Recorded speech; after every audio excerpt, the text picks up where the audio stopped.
Hello traders, you are welcome back to the Forex Geek channel, and I especially welcome you to this video.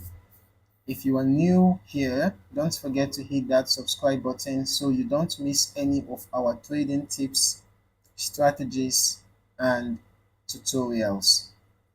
Okay, now in this video we are going to be looking at one of the most effective but often overlooked indicators in trading. It's effective doesn't mean that it guarantees profits, all right?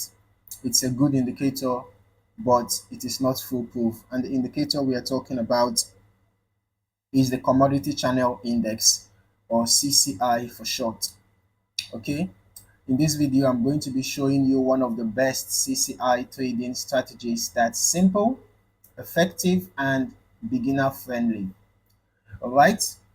Now, I'm just going to be adding the CCI indicator to the chart. Okay, so we can see here, this is the CCI indicator. Now the CCI indicator may sound a bit technical, but trust me, by the end of this video you will understand exactly how to use it to make smarter trading decisions. All right, we are going to go over everything you need to know, from setting up the indicator to identifying entry and exit points, and even how to avoid common mistakes that can trip up new traders. Now let us start with a quick overview of the CCI. Okay, the CCI is an oscillator, right? As we can see here, it means that it moves up and down within a certain range. You can see this is the range. It's confined within this range. This is the indicator window, right? And the CCI is confined within this range and it moves up and down. Okay, it is mainly used to identify overbought conditions and oversold conditions. All right, when the value of the CCI is above 100, it indicates overbought conditions. When the value is below minus 100, it indicates oversold conditions. Now the CCI calculates the relationship between price, the moving average of the price, and deviations from that average. Okay, now it might sound complicated, but the good news is most charting platforms will do the heavy lifting for you. You don't need to do any calculations yourself. The CCI is programmed to do the calculations. All you just need to watch out for is the signals given to you by the CCI. Okay, so to follow along with this strategy, first you will need to add the CCI to your chart. Obviously, without adding to your chart, you can't use the CCI, right? Now, most platforms, whether it's MetaTrader, TradingView, or others, have it built in. Okay, so just look for CCI in the indicator list and add it to your chart. Typically, the default setting is 14, as we can see here. This is the default setting, the default period, all right, is 14. And for this strategy, we are going to stick with that. The 14 period setting tends to capture short-term trends well, okay, and that is ideal for day trading or swing trading. Okay, now that you have the CCI indicator on your chart, you will notice a line moving above and below the zero level. This is the zero level, so you will notice these lines climbing up above 100, coming down below minus 100, and all of that oscillating within this range. Okay, these levels are important for this strategy. All right, when the CCI crosses above plus 100, it suggests that the asset may be overbought. When it crosses below minus 100, it's often a signal that the asset may be oversold. But here's a key point that many beginners overlook. Just because the CCI crosses these levels doesn't mean you should immediately enter a trade. All right, overbought and oversold conditions can last for some time, so patience is essential. Now for our CCI strategy, we are looking for the CCI to cross above plus 100 or below minus 100, but there's one more layer to it. To confirm the setup, we will wait for the CCI to reverse direction after reaching these levels. All right, now for a buy setup, first watch for the CCI to dip below minus 100. That should be your first criteria. Okay, that is our entry signal to go long. Okay, that's for a buy trade. This confirmation step helps us avoid false signals, okay, that occur when the asset is trending down strongly. So when you have the CCI drop below the minus 100, then you watch out for price forming a pattern. Just look out for any candlestick pattern, or watch out for price perhaps getting to a support level, because you know support level are areas of rejection. So when you have price uh, getting towards the support level and you find the CCI dropping below minus 100, it could be a sign that a bullish reversal is imminent. Okay, and we can see that just right after this happened, we can see how the price reacted. It went up, and same thing happened here.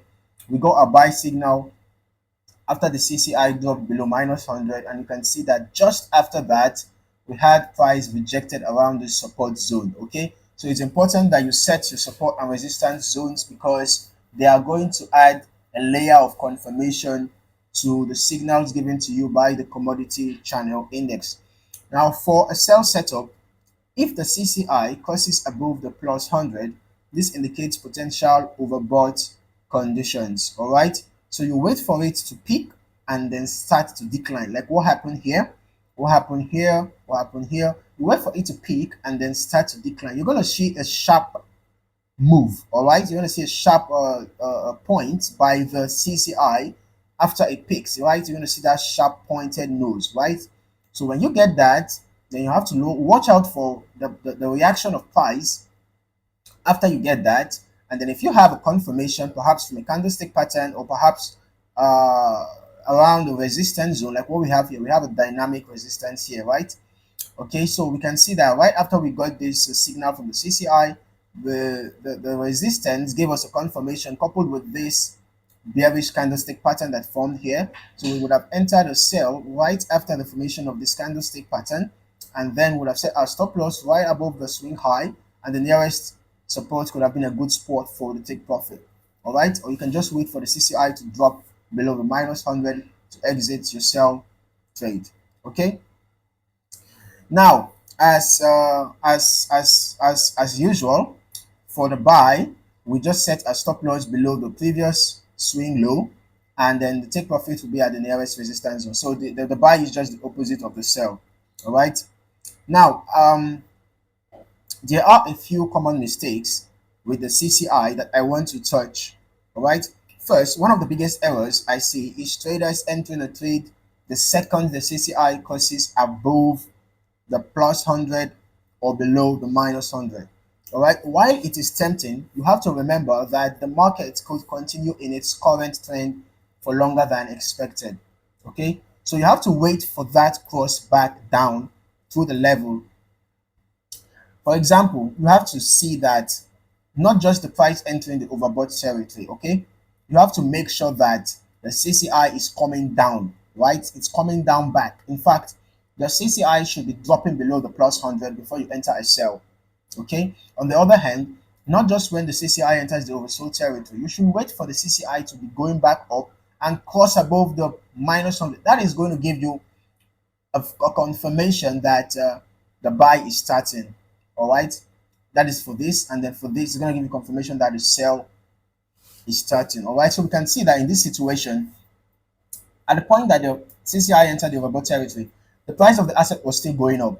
So it was until it came to this point that we can see a period of consolidation, and then when it finally dropped, then you can see that shortly afterwards, the price of the assets began to drop. So do not just jump into the trade when the CCI enters overbought or enters oversold. All right, wait for the CCI to start reversing in the opposite direction before you get in. Okay. Another mistake is relying on the CCI alone.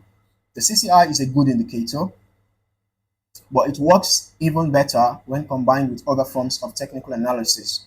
For example, you can look at support and resistance levels, like what I already did on this chart. Look for support and resistance levels. Those are gonna give you extra confirmations, for the signals given to you by the CCI. And when the CCI signal lines up with the support and resistance levels, for example, you have a overbought condition and the CCI pointing downwards, and at the same time you have price around the resistance zone, that's going to be a confirmation for a sell, right? And in the situation whereby you have the CCI in the oversold zone and then pointing upwards, and then you have price around the support zone, that is going to give you an extra confirmation for a buy. All right. So you can also decide to combine it with other indicators as well. You can add on moving averages or any other indicator of your choice for additional confirmation. All right. So to recap this strategy, add the CCI indicator with a 14 period setting. Look for the CCI to cross above plus 100 for a sell setup or below minus 100 for a buy setup. Wait for the CCI to cross back through plus 100 for a sell setup. Okay, it's very important. Or up through minus 100 for a buy. Okay, combine the CCI with other technical indicators or support and resistance levels to strengthen your setup, and then practice patience. Okay, this strategy requires you to wait for confirmation rather than jumping in on the initial signal. Okay, now this is a strategy that can work across multiple time frames. So whether you are a day trader or prefer longer swings, you can adapt this to fit your style. Try it out on a demo account first to get a feel for the setup before going live. All right, and that is it for today's video. I hope you found this breakdown helpful. If you did, please hit the like button and consider subscribing for more trading strategies and tips like this. Thanks for watching, and as always, trade smart and stay safe.